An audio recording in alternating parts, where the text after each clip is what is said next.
I'll be getting a lot of messages on Discord, Twitter, YouTube, and basically anywhere else I can get messages. People are wondering where Plunder is and when it's coming back, so let's take a look at the calendar and see what we have for this week and next week. So this week we have Verdansk Battle Royale, Solos, Trios, Quads, Iron Trials 84, which my video will be in the card above for that if you want to check out loadouts, Duos, Blood Money Quads, which is essentially Plunder, Flash, and Rebirth Quads. So we have a pretty decent week this week on events, things like that. But we also have next week the 23rd, which is Solos, Duos, Trios, Quads, Iron Trials, Duos staying, and Resurgence.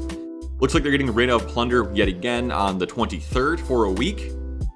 The week of September 30th, we'll have the BR, which is Duos, Trios, Quads, Buyback Solos, Plunder Trios, and Resurgence Extreme, which is a 100 person Rebirth Resurgence game. So it should be a pretty good game mode for getting your PR in Rebirth if that's what you're after.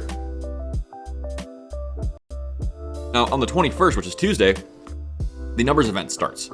And when that drops, I'll be sure to have a video for you guys on how to find these things and where they are and all the mobile stations and things like that. So essentially all you got to do for this one is find these sites and unlock the Psy or whatever the calling card is going to be. Nothing that crazy, nothing too interesting here. I mean, it's fine. It should be a decent event. I'm more curious about the storyline than anything else in this event. Seems like there's a lot of very cool things going on in the background with these numbers events and the story and things like that on Call of Duty. Now, at this point, we also have more information about the Iron Trials. So essentially what we're going to see here is round timers have been decreased by 12%, and the speed of the circle has been increased by 12%. This shaves about 2 minutes off a typical match compared to normal Battle Royale. No free loadouts, which we knew. Only ATV and dirt bikes available, so plan ahead when you're rotating.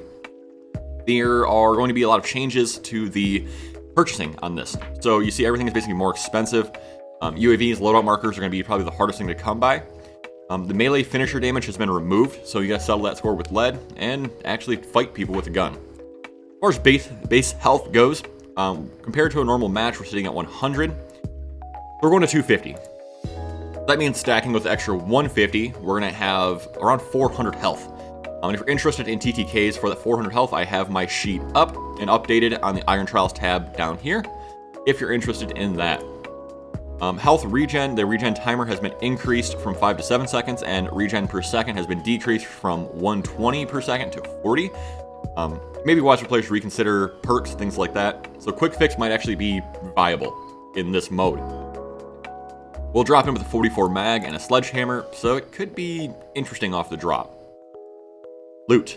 The item pool for supply boxes has been kind of changed significantly. There's going to be no stopping power, no dead silence, so we'll see how that goes as far as tracking things down. The big thing that people really aren't mentioning, though, is the new rarity of guns. These are Cold War guns. They'll spawn with a few more attachments than usual. So if you're familiar with Cold War, you can run Gunfighter, which allows you to put on, I think it's 7 or 10, whatever it is, attachments, where you can use one attachment per slot. So that means potentially that these guns are going to be so overpowered, if you find them, it's not worth getting a loadout. Or if you do get a loadout, you might want to use one of these as a backup gun anyway. Kill streaks have been dropped, well, kind of reduced, I guess, not so much dropped. Cash spawns are less common, so it might be smaller piles of cash laying around that we need to try to track down. Skill upgrades, no dead silence, no stopping power, period. I'm cool with that. So sniper rifles. So consider that we now have 400 health. These sniper rifles are going to do 300 damage to the head, which means it's going to take 2 shots to the head. Which means we really need to consider a lot of different things here. So looking at the TTK chart and sniper rifles, what we're going to notice is the Dragunov comes out farther ahead than anything else. The Swiss is a 3-second follow-up. Gosh, man, it's insane. So if you have to hit 4 chest shots with the Swiss, it's going to take you a hot second. Mind you, let's just throw 300 if we happen to hit those 2 shots, 1.2 seconds. So it's still slow. It's still slow. And the Dragunov is definitely going to be the way to go. That, maybe the EBR, maybe the AUG or DMR will be the way to go. But the Dragunov, I think, is going to have a distinct spot in this mode that it hasn't been used for before. As far as other guns go, I definitely see LMGs being massive. I see Things that have a lot of damage per mag being the deal here. Consider it's going to take 800 damage plus to wipe a squad or wipe a team, so just kind of keep that in mind.